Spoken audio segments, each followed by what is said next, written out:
महाराष्ट्र की सियासत में चाचा शरद पवार को मिली भतीजे अजीत पवार से हार। विधायकों के समीकरण में अजीत पवार का पलड़ा शरद पवार के मुकाबले भारी। राजनीति के चाणक्य कहे जाने वाले शरद पवार की रणनीति को ध्वस्त करने में कामयाब हो गए अजीत पवार। शरद पवार की चालाकी के कारण अजीत पवार ने की एनसीपी में बड़ी बगावत। महाराष्ट्र में दिन ब दिन सियासत के समीकरण तेजी से बदलते जा रहे हैं। राज्य की सियासत में कब क्या हो जाए इस बात का अंदाजा कोई नहीं लगा सकता। बीते दिनों एनसीपी में बड़ी बगावत कर बीजेपी के डिप्टी सीएम पद पर विराजमान होने वाले अजीत पवार अब महाराष्ट्र की सियासत के सरताज और राजनीति के चाणक्य कहे जाने वाले शरद पवार को चकमा देते दिखाई दे रहे हैं। शरद पवार को यूं ही राजनीति का चाणक्य नहीं कहा जाता।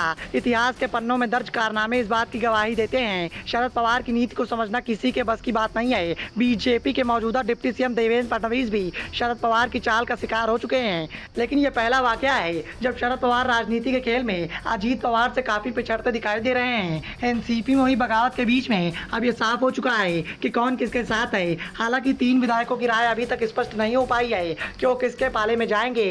दरअसल आज दिल्ली में एनसीपी राष्ट्रीय कार्यकारिणी की बैठक हुई, जिसके बाद ये साफ हो गया कि कौन किसके कुनबे में शामिल है। कितने विधायक अजीत पवार के कुनबे में शामिल हैं तो वहीं कितने विधायक चाचा शरद पवार का समर्थन कर रहे हैं। एनसीपी में चल रही वर्चस्व की जंग में चाचा शरद पवार भतीजे अजीत पवार के मुकाबले काफी पिछड़ते दिखाई दे रहे हैं। चाचा शरद पवार का समर्थन 18 विधायकों ने किया है तो वहीं अजीत पवार के साथ विधायकों का आंकड़ा बढ़ता हुआ दिखाई दे रहा है। अजीत पवार का समर्थन करने के लिए 32 विधायकों ने समर्थन का बीड़ा उठाया है। बीते दिनों एनसीपी में बड़ी बगावत के बाद अजीत पवार के साथ 8 अन्य विधायकों ने मंत्री पद की शपथ ली थी। इसी बीच एनसीपी के वरिष्ठ नेता छगन भुजबल की ओर से बड़ा बयान निकलकर सामने आया है। पार्टी में हुई बड़ी बगावत को लेकर छगन भुजबल ने बताया कि अजीत पवार के द्वारा चाचा शरद पवार पर पार्टी की जिम्मेदारी को लेकर कई बार चर्चाएं की गई थी, लेकिन चाचा शरद पवार की अपनी बेटी सुप्रिया सुले के प्रति बढ़ती करीबी के साथ साथ सुप्रिया सुले को आने वाले समय में उत्तराधिकारी के रूप में तैयार करने की चाचा की चालाकी को देखते हुए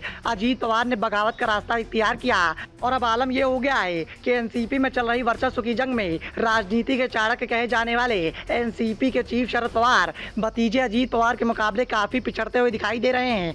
अब देखना यह होगा कि लंबे अरसे से राजनीति के खेल में बड़े बदलाव के लिए जाने जाने वाले शरद पवार एनसीपी में चल रही वर्चस्व की जंग में आगे निकलने वाले भतीजे अजीत पवार की चाल को कैसे जवाब देंगे।